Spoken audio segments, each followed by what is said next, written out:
Influencer culture is built on views, fame, and constant pressure to be seen. But behind the posts and live streams, there are real dangers that often go unnoticed. In this video, we'll look at 5 of the most disturbing influencer deaths of the year. These are real cases involving creators whose lives ended suddenly and violently. Each story shows how fast online fame can turn into real-world tragedy, with consequences no one expected.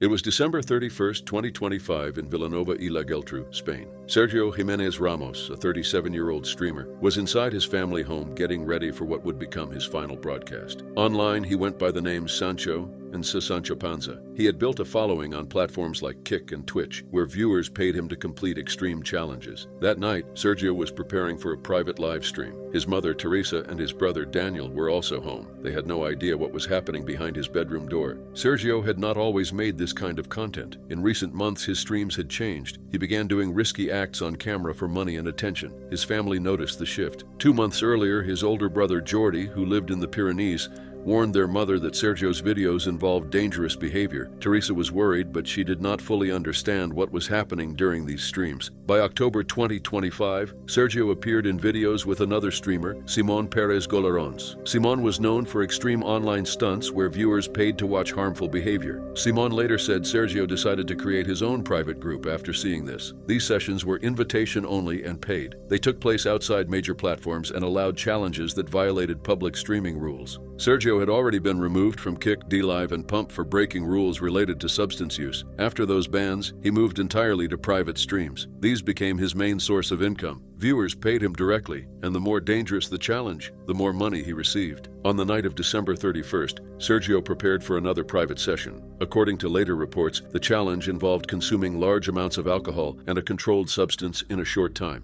Simón told Spanish media that viewers paid Sergio to drink a full bottle of whiskey and take 6 grams of the substance in under 3 hours. Simón said he warned Sergio that even 2 grams was medically dangerous and told him to stop streaming. Sergio did not listen. The viewers were not passive. They encouraged the behavior and paid for it. They understood the risk, but continued anyway. As the stream began, Sergio's webcam was on. In his room were an almost empty bottle of whiskey, 2 energy drinks, and a red plate with white powder. Viewers logged in, donations came through, and Sergio started the challenge. Over several hours, he consumed everything on camera. Viewers watched, commented, and waited to see if he would finish. At some point in the early morning hours, something went wrong. Around 2 a.m., Teresa woke up and noticed Sergio's door was partly open. This was unusual. She called out to him. There was no response. The door was blocked from the inside. Through the gap, she saw Sergio kneeling beside his bed, head resting on the mattress, completely still. She ran to get Daniel. Daniel forced the door open. Sergio was cold, unresponsive, and holding his phone. He had already passed away. The computer was still on. The webcam was still running. Voices came from the speakers. Viewers were still watching, asking if he had fallen asleep. Daniel called emergency services. Responders arrived, but Sergio was pronounced dead at the scene. While others celebrated New Year's Eve, his family faced sudden loss. Catalan police opened an investigation. They ordered an autopsy and began reviewing payment records, usernames, and chat logs. Sergio's family confirmed he had long-standing mental health struggles and a history of substance issues. On January 6, 2026, police released a public warning about dangerous online challenges. Sergio's family is now seeking accountability, asking how this was allowed to happen and how strangers ended up watching as their son died alone in his room. It was September 11, 2025 in Muju County, North Jeolla Province, South Korea. Yoon, a TikTok creator in her 20s, was found deceased on a remote mountainside. She had more than 300,000 followers who regularly watched her live streams and supported her work. Just hours earlier, she had been broadcasting live from Yongjong Island in Incheon. She appeared calm and cheerful, doing what she loved. No one watching could have known what would happen after the camera turned off. Investigators believe Yoon was attacked about 30 minutes after her final live stream ended. The place where she last went live was more than 3 hours away from where she was later found. This raised serious questions. How did she travel that far so quickly? And what happened in the short time after she went offline? Police focused on a man in his 50s, identified only by the surname Choi. He had presented himself to Yoon as the chief executive officer of an information technology company. He claimed he could help grow her online career and offered to act as her business partner. For a young influencer trying to expand her platform, the offer seemed promising. Online, Choi used the nickname Black Cat. He was known as a high-spending VIP user on TikTok, where big spenders can be ranked based on how much money they spend on creators. Reports said he was ranked 46 out of 50, and an insider claimed it would take at least 100 million won, equal to about $70,000, to reach that level. However, investigators later discovered that Choi was not wealthy at all. He was deeply in debt, and his home had been taken through a forced auction. He was not a technology executive. He was living under a false identity and spending money he did not have on someone he had become fixated on. At first, their arrangement appeared professional. Over time, Choi became controlling. He made unreasonable demands and forced Yoon into strict schedules she could not manage. His behavior grew more aggressive and coercive. Yoon eventually decided to end the relationship. Security footage from the day before her death showed Choi on his knees, pleading with Yoon not to cut ties. This was no longer a business matter. It showed a loss of control. On September 11th, Yoon completed her live stream as usual. At 3:27 p.m., security cameras captured her trying to get out of a car. Someone pulled her back inside and slammed the door shut. This was the last time she was seen alive on camera. Later footage showed Choi leaving his home while dragging a large suitcase. He made 8 separate stops before reaching the Muju Mountains, appearing to deliberately confuse any attempt to track him. Yoon's body was found in a grassy area on the mountainside. She had visible bruises, and an autopsy confirmed she died from lack of oxygen caused by pressure to her neck. Choi was arrested on September 13th. He first denied involvement, but the evidence was overwhelming. After being told her body had been located, he admitted responsibility. Investigators believe his actions were driven by financial collapse and obsession. When Yoon tried to set boundaries, his constructed identity fell apart. Her death shocked South Korea's online community. Her family shared a message describing her love for simple joys, her kindness, and her devotion to family. They asked people to remember her warmth and wish her peace.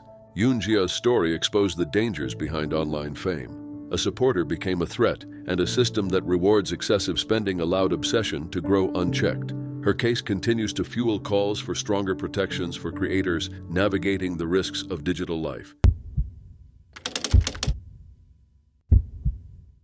It was June 2, 2025, in Islamabad, Pakistan. Sana Yousaf, a 17-year-old social media creator, had celebrated her birthday just a week earlier. She was well known on Instagram and TikTok, with more than 1 million followers across her accounts. Sana shared videos about fashion, skincare, lip-sync trends, and beauty promotions. But her content went deeper than trends. She often spoke about Chitrali culture, showed traditional clothing, and encouraged girls to value education and independence. Her father, Syed Yousaf Hassan, a social worker from Upper Chitral, said Sana dreamed of becoming a doctor so she could serve people across Pakistan.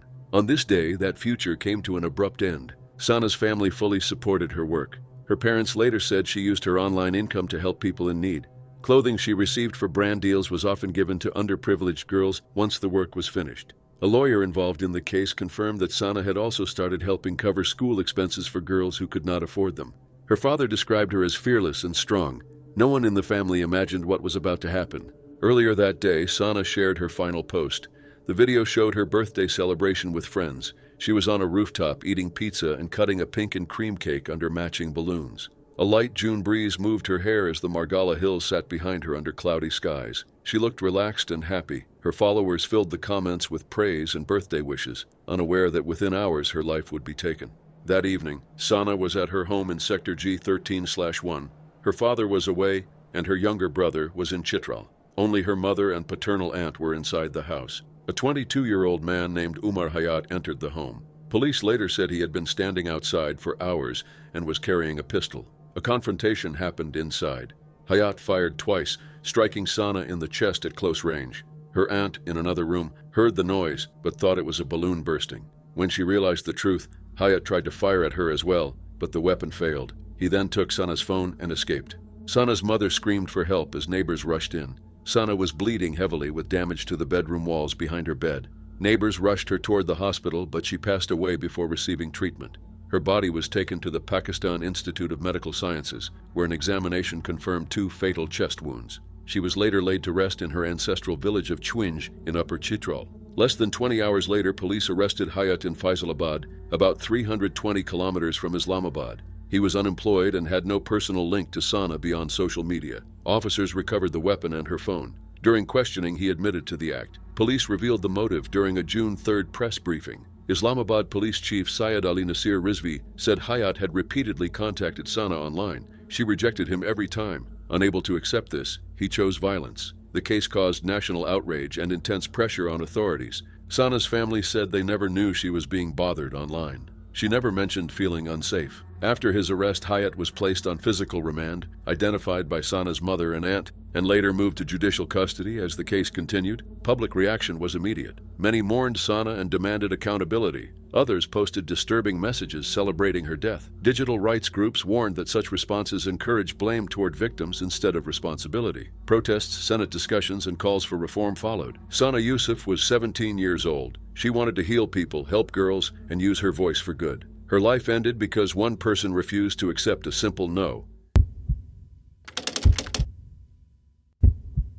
It was January 9th, 2026, late in the evening along a long stretch of highway in Baja California, Mexico. Isaac Efrain Valadez, known online as Chakin Valadez, was driving his white Isuzu delivery truck. He was a 44-year-old content creator and package delivery driver, traveling his usual route between Santa Rosalia and Baja California Sur and Ensenada. He had driven this road many times before, but this trip would be different. It would be his last. Chakin had slowly built a loyal following online. More than 164,000 people followed him on Facebook, with over 1,300 on Instagram. He never tried to act famous. He described himself as an ordinary person sharing real daily experiences. His posts focused on road safety, stories from his work, thoughts about life on the highway, and greetings to people he passed along the way. Through his videos, viewers saw long workdays, empty roads, and parts of Mexico most people never experience firsthand. He was originally from Baja California Sur and lived in Ejido Villa de Jesus Maria in the San Quintin area. His delivery work covered hundreds of kilometers, from Santa Rosalia north to Ensenada. Chakin also ran a personal project called El Sitio BC, which promoted ecotourism and rural tourism. His family ranch, El Sitio, worked as a rest stop for truck drivers. He was known for repeating certain phrases like, "Holy Heavenly Father, Sambatate, what soap did you have left?" and "the thin yellow line." These phrases made his audience feel close to him, as if they truly knew him. On the evening of January 9th, Chakin made 2 Facebook posts. The first was shared in the late afternoon or early evening. It showed a video of the highway, but the caption stood out. He wrote, "This trip seems like it might be the last, but we will enjoy it like the first of the year. I am just passing through, hoping to do better today than yesterday. Forever 3 dots. The red plains of Baja California, Mexico." At the time, most followers saw it as another thoughtful message. Chakin often reflected on life and movement, but after what happened later, those words felt unsettling. Many wondered if he sensed something was wrong or if it was only a coincidence. Later that night, at 11:09 p.m., Chakin posted again. This time it was a 4-minute and 11-second video recorded inside his truck as he traveled from Chapala to Catavina. His nephew Alexis was with him. The video gained more than 205,000 views in less than 1 day. In the description, Chakin talked about strong wind conditions. During the video, his truck was pushed by heavy gusts. He explained how the wind shook the vehicle and warned other drivers to be careful, especially near canyons where sudden gusts could appear. He named locations as he passed them and greeted another driver, Francisco, who was ahead on the road. Even in dangerous conditions, Chakin focused on helping others stay safe. After the video ended, Chakin continued driving. Then everything went quiet. The next morning, January 10th, 2026, shortly before 7 a.m., police in Ensenada received a report of an armed incident.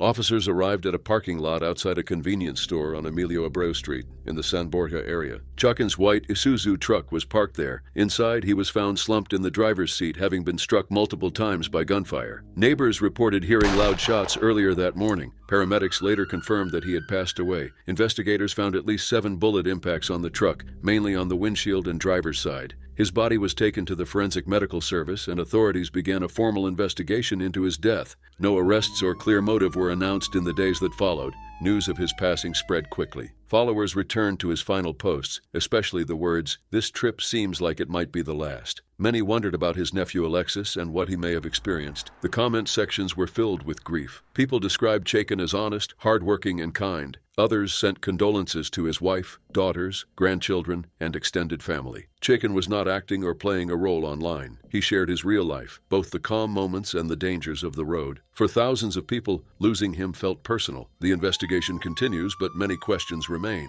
Why was he targeted? And how did such a routine night on the highway end this way?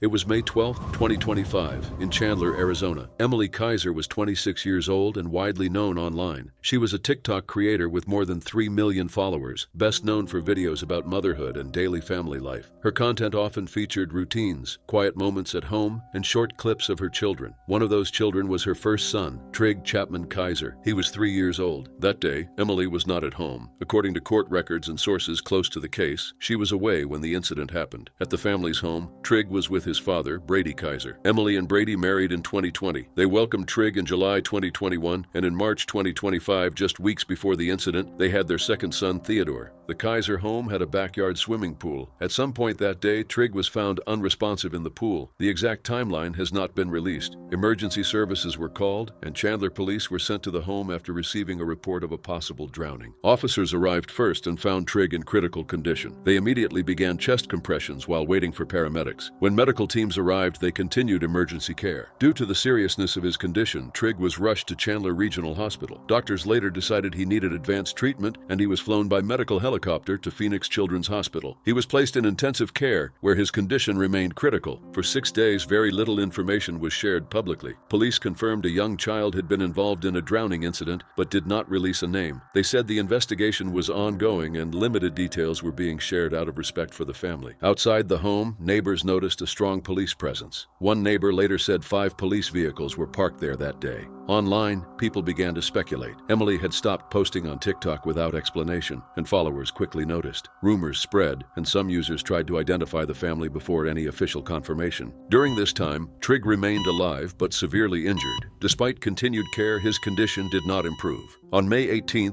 2025, 6 days after the incident, Trig Chapman Kiser died from his injuries. Police confirmed his death later that day. The medical examiner confirmed the death but did not release detailed findings. Soon after, attention intensified. Before authorities publicly confirmed his identity, many online users had already assumed Trig was Emilie's son. Once confirmed, the case became one of the most talked about tragedies involving a social media family in 2025. According to court filings, more than 100 public records requests were filed in Maricopa County. These requests sought police reports, emergency call recordings, security footage, photos, and medical records. Sources close to the family said these requests were driven by online curiosity and caused further harm. Fans and media figures appeared near the home. Some filmed the property, while others sent unsolicited packages. Emilie stopped all public posting. Comments were turned off, and Brady made his accounts private. On May 27, 2025, Emilie filed a lawsuit to block the release of records related to her son's death. She stated the family needed privacy to grieve. The court granted temporary confidentiality in early June, keeping all materials sealed while a final decision was reviewed. In July 2025, police recommended a felony child endangerment charge against Brady. The county attorney reviewed the case and declined to file charges due to insufficient evidence. On August 28, 2025, Emilie spoke publicly for the first time. She described her grief, accepted responsibility as Trig's mother, and stated that a permanent pool fence could have prevented the tragedy. She later returned to social media slowly, speaking about counseling, guilt, and learning to live with loss. By the end of 2025, Emilie and Brady were focused on raising their younger son, Theodore. The investigation remained open, and Trig's death continued to raise difficult questions about privacy, grief, and life lived under public attention.